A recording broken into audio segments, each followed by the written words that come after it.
Hello everyone and welcome to Tree of Life Tarot. This is going to be, we already have cards coming out, your reading for Friday, the 3rd of April. Happy Good Friday to those of you who are celebrating. So, this is a spiritual opening indeed.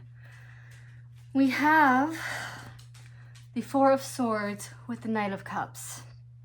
So the Four of Swords is a pause for introspection, a pause for rest, a need to take a moment to regenerate before moving forward.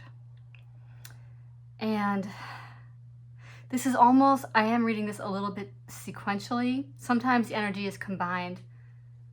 This is a little bit sequential because this is like a knight here laid to rest. And then here he is coming forward with his Knight of Cups. And I just heard resurrection is what I heard. This is kind of a deathbed sort of scene here. And we have the stained glass window. But this is a moment. This isn't so extreme as like the death card. But this is laying something to rest.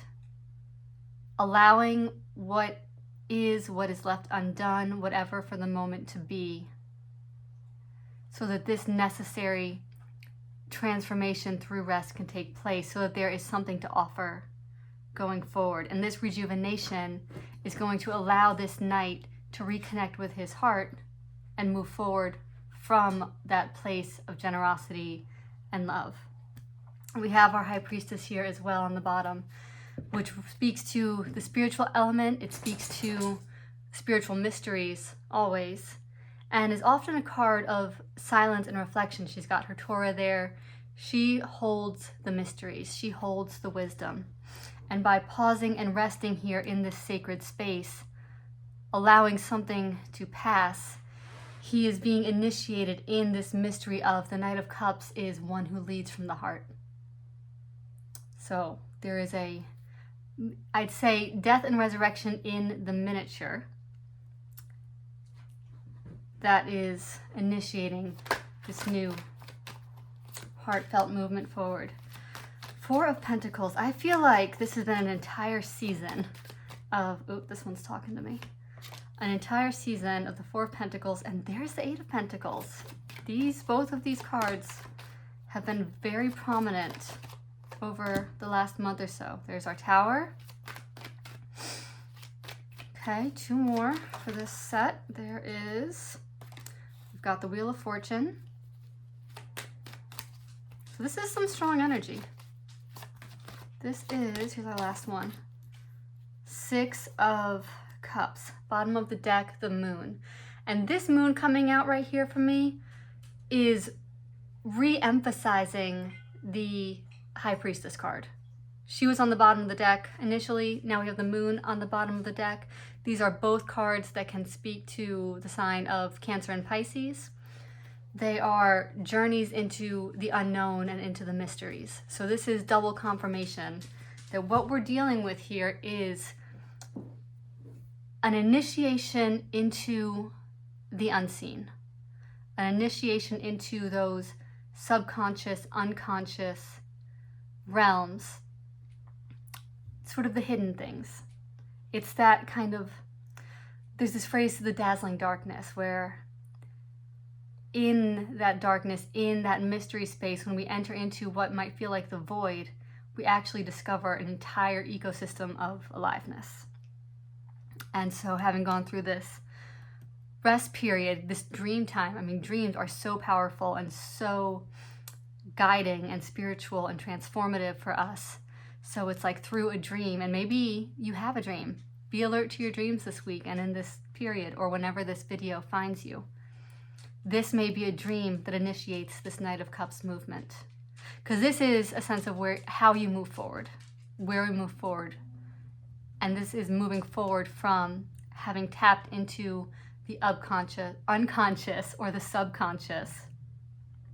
And there's, of course, the collective unconscious. So it's from those states that we are connected to that divine wisdom that's guiding us and speaking and connecting all of us. So let's look at this first row here. Four of Pentacles, Eight of Pentacles, Tower. Wheel of Fortune, Six of Cups.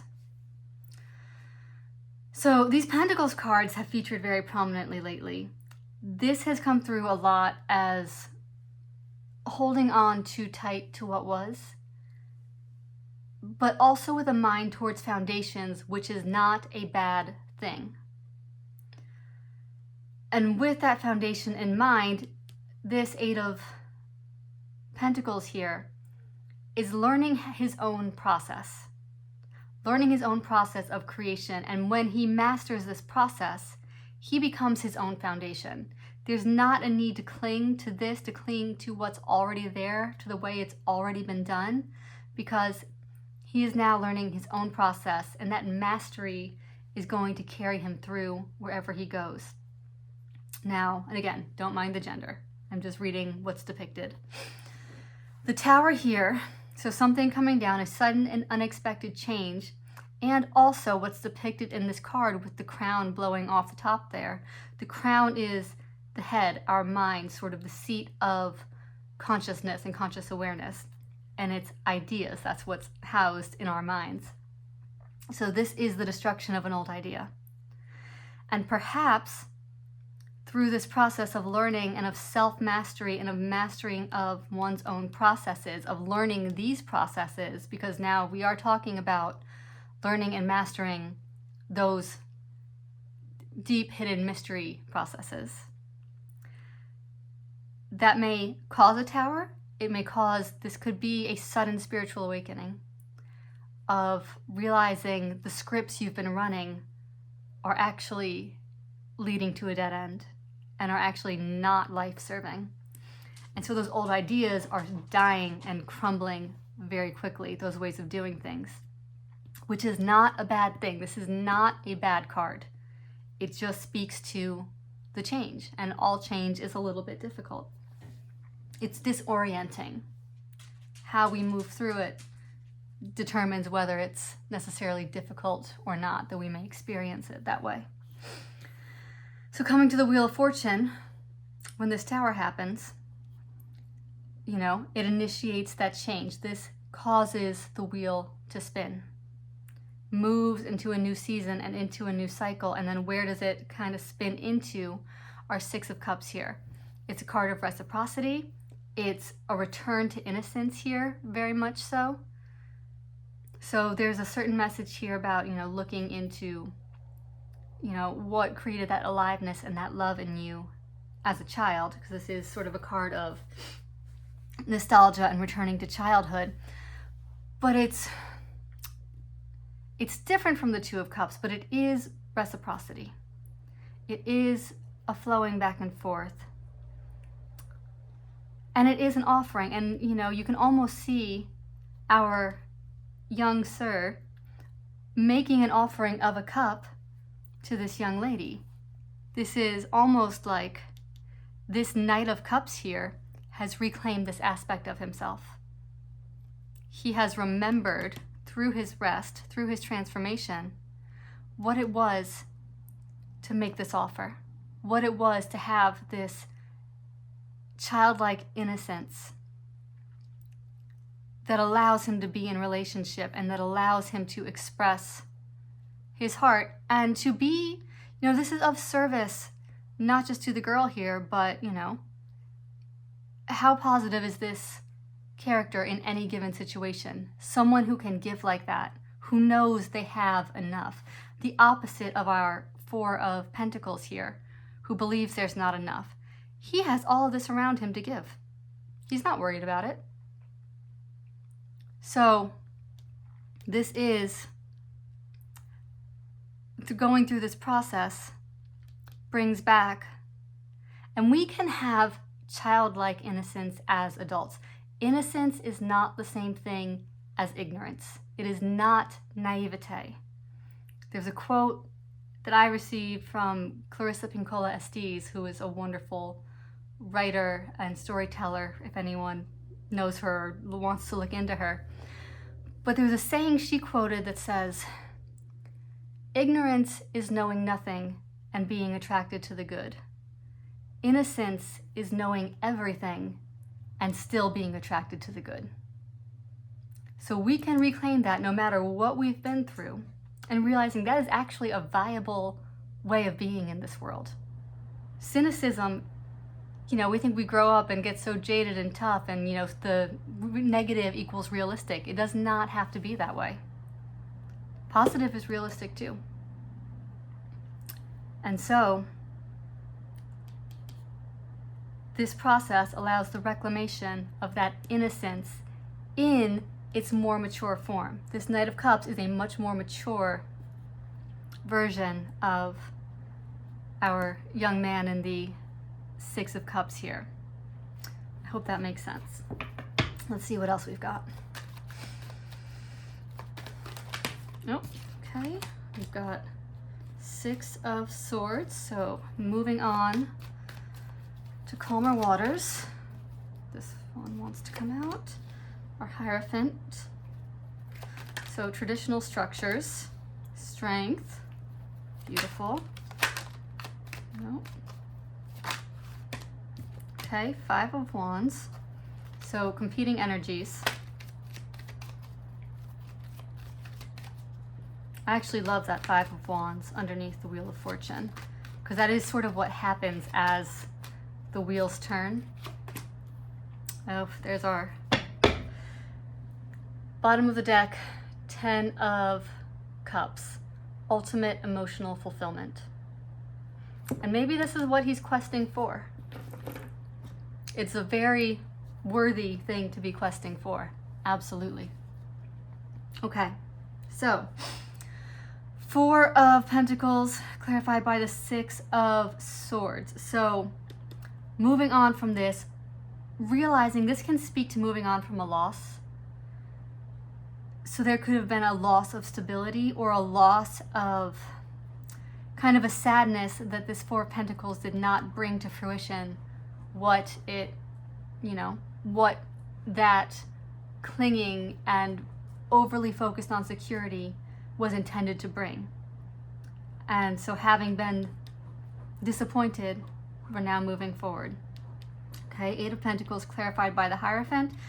The Hierophant is a card of traditional structures. It can represent traditional religion, it can represent marriage, institutions, but it is conventional wisdom, and conventional wisdom is not inherently a bad thing. Systems are useful insofar as we don't have to keep reinventing the wheel every time there's a new initiative or something new. Having those guideposts, having a body of witness through the ages of people saying, I tried this, it didn't work, I tried this, it did work, of moving through those processes. We imitate, I'm thinking right now of, Renaissance painters who they would imitate and recreate the work of the masters in order to learn their skills, but ultimately they would become their own. They would find their own expression, but first they had to build the skills. So this is kind of upping the ante on the Eight of Pentacles, that by going through the process properly in the conventional way, it will achieve the result that is needed. So Tower and the Strength. And the strength here can speak very simply to what it takes to move through the Tower, to trusting, but it also points to me right now of, okay, hang with me for a moment. Look at the similarities here. What's above her head? We have the infinity symbol, the Mobius strip. We have here a crown above a concrete structure. This is a sign of power. Someone has built this tower. It is human-made out of tough, fortress-like materials. It's a very phallic symbol to keep a crown, a symbol of power, on top. That is crumbling. And what do we have in here? Look at just the difference in the colors, this warmth, this life. Infinity is the natural order of life, of all of creation. It's the wisdom that flows through all of it. It is a natural power. And here, this lion is such a card of strength and power. And here, partnered with this feminine aspect, that power is in her service. It becomes her companion. And through her just organic being, building relationship with that power is how it comes to serve her. She's not slaying the lion. She is making the lion a companion through gentleness. And that is a real kind of power. That is the new kind of power that this process is moving us into. So now, for Wheel of Fortune and the Five of Wands. So this is, as I said when this card came out, kind of unsurprising, and this is sort of a natural consequence of the Wheel of Fortune. As things change, as the wheel turns, it stirs things up.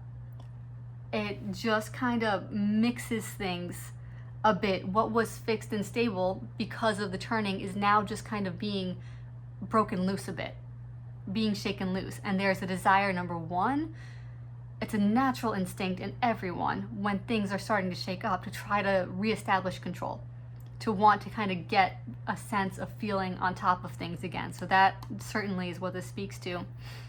And also, as things are turning, as things are collapsing as well, there's a sense of things feeling topsy-turvy, and we don't necessarily know which is the right wand to choose, so to speak, which is the sort of, I hesitate to say this because this is a hierarchical card that's sort of coming down, but it's kind of like which wand's going to end up on top, you know? When it's topsy-turvy, we don't know which way is up, we don't know which wand is up. And so they're all kind of competing, and we're kind of caught in this disorientation of these competing energies. So that's a very natural thing. That is okay. And then finally, Six of Cups, clarified by the Nine of Wands here. So he is our wounded warrior. He is a bit weary from battle, perhaps all of this. Five of Wands. He needs this Six of Cups. And perhaps this is what's ready to be let go of. This weariness, it's natural. This is difficult. But there's almost a sense of, you know, there's nowhere to go from where he is. It's a little bit reminiscent of our Four of Pentacles. So it's almost like this is what becomes healed by the Six of Cups, by this remembrance. This is our, you know, battle-worn person who's up here taking a rest, ready to be reborn. I want to pull one more on that to get a little bit more clarification. Tell me about this Nine of Wands, Six of Cups dynamic here. Oh. Well, a couple cards just bounced, but I'm told shuffle again. This is the one. Okay. more competing wands, and here's our Three of Wands on the bottom. Seven of Wands, it can speak to a lot of things. Standing your ground.